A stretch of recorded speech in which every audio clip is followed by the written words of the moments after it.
There's a moment, and I want you to really picture this, because it doesn't come with warning. It doesn't knock politely at the door. It just arrives. And when it does, it changes something inside you.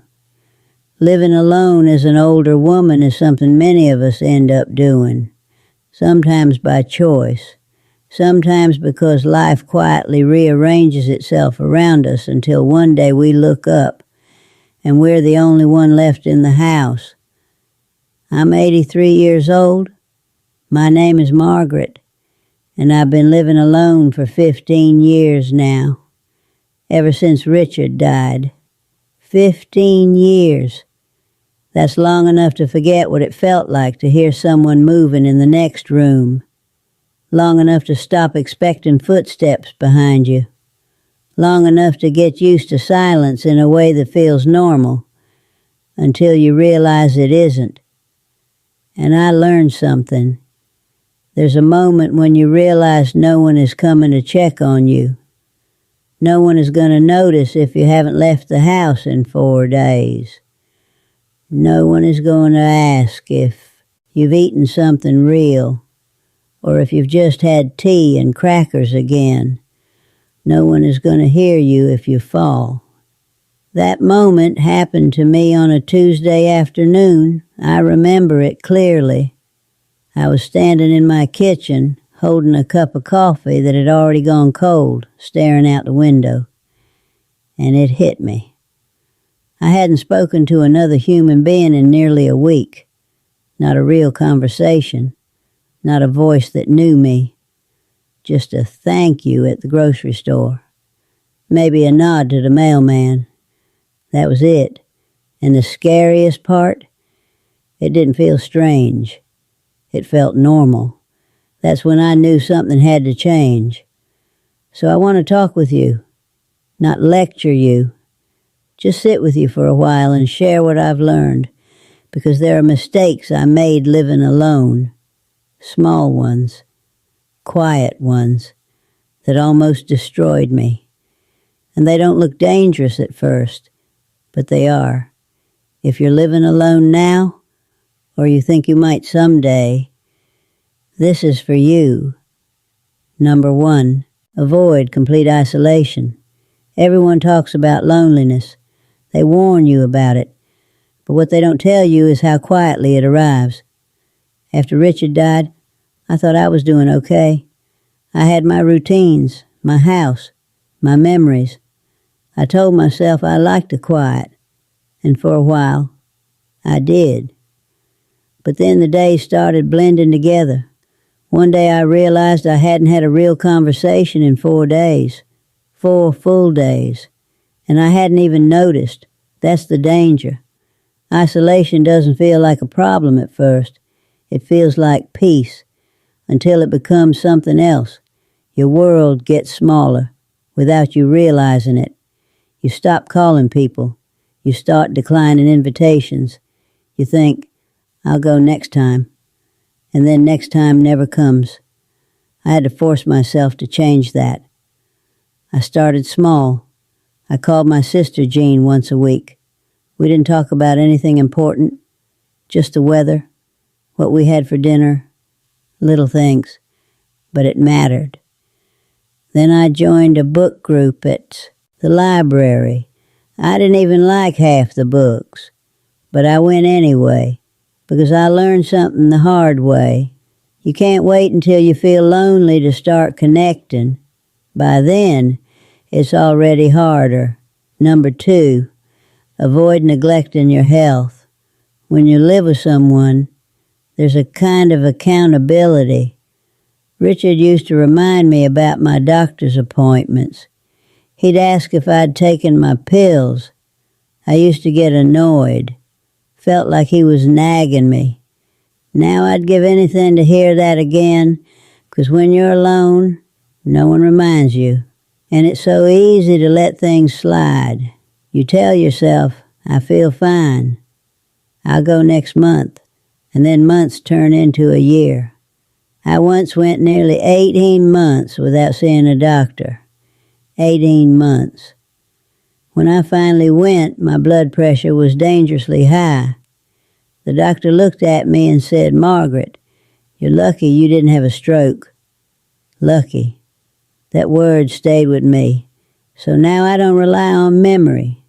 I write everything down. Appointments go on the calendar. Pills go into a weekly organizer. I even set reminders on my phone, even though I'm terrible with technology.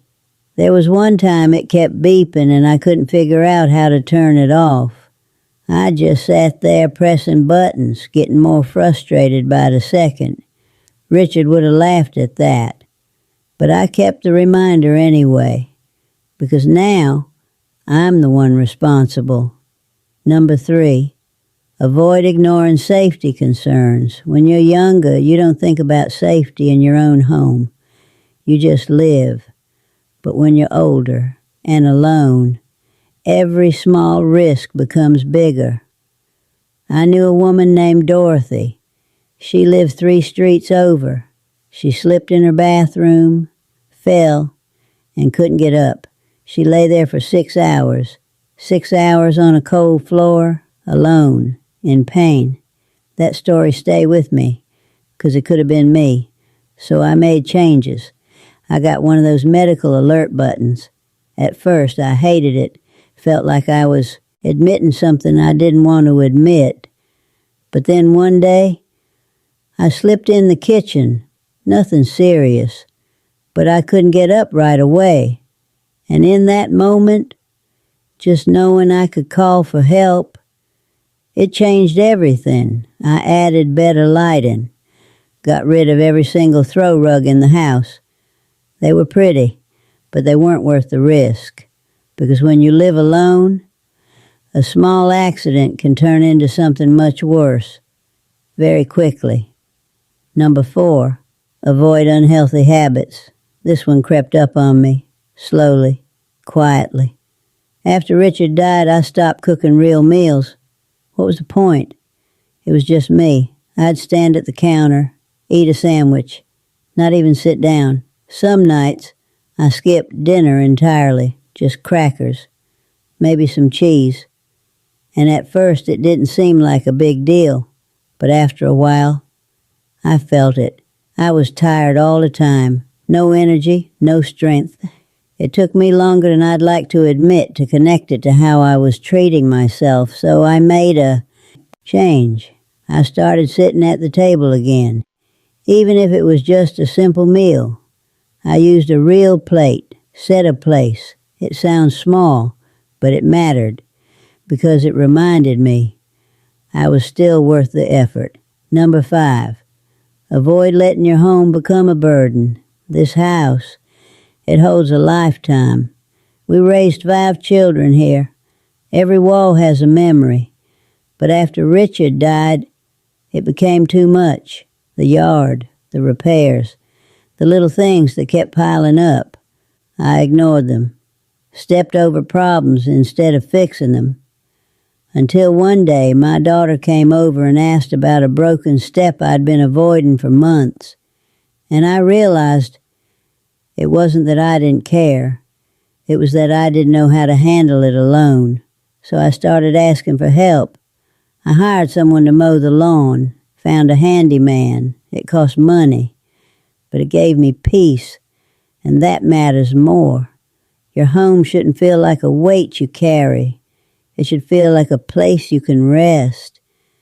Number 6, avoid losing your sense of purpose. This one is the hardest, because no one talks about it enough. After retirement, after losing your partner, you start to wonder, what am I for? Who needs me? The days feel long, empty. You wake up and think, what's the point today? That's a dangerous place to be. I stayed there longer than I should have. But I found my way out, not with something big, not some grand purpose, just small things. I started volunteering at the library, once a week, shelving books. Nothing special, but it gave me somewhere to be. Then I started walking my neighbor's daughter home from school, helping in small ways, and slowly, I felt something come back. You don't need a big purpose. You just need something that reminds you. You still matter. Number 7, avoid doing everything alone. I was stubborn, too proud. I thought asking for help meant I was failing, so I said no to everything. Help with the yard, rides to appointments, even simple things. I kept saying, I can do it, until one day I couldn't. And by then, I'd made it so hard to ask, because I'd spent so long pretending I didn't need anyone. It was my sister Jean who broke through that.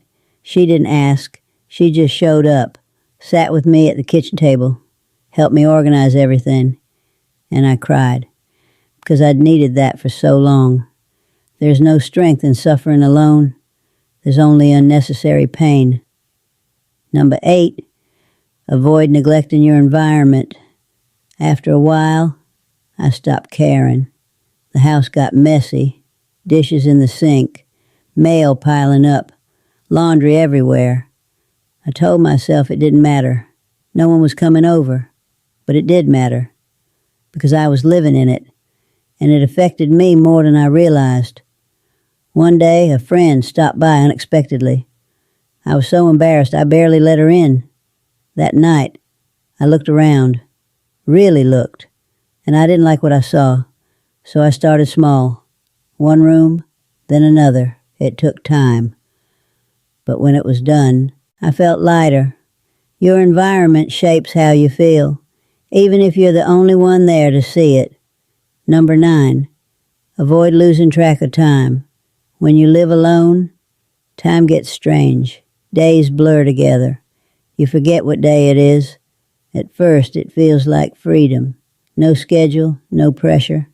But after a while, it feels like drifting, like you're untethered. So I gave my day structure. Nothing strict, just anchors. Library on Tuesdays, groceries on Fridays, church on Sundays, simple things. But they gave my week shape, and that made all the difference. Number 10, avoid holding on to too much. For 3 years, I didn't touch Richard's things, his clothes, his shoes, his coffee mug.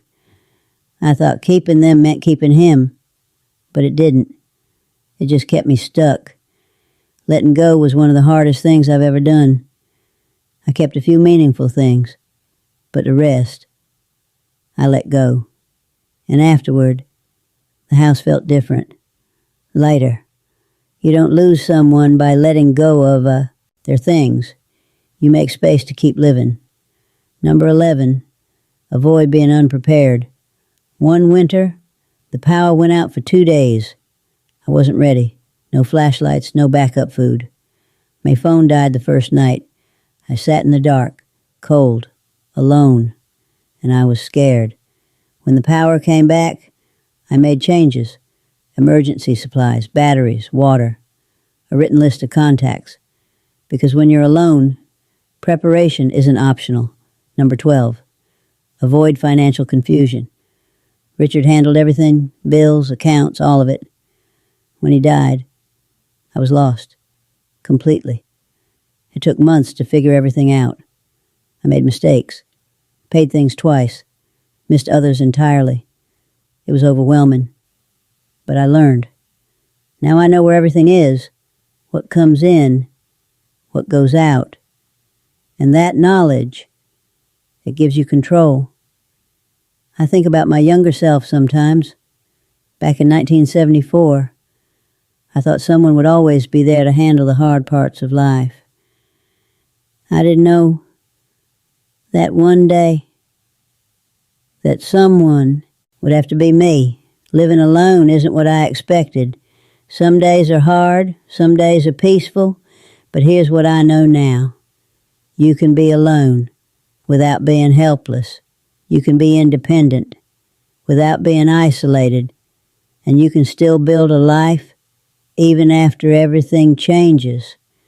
So if you're listening to me right now, Take care of yourself in the small ways, in the quiet ways, because those are the ones that matter most.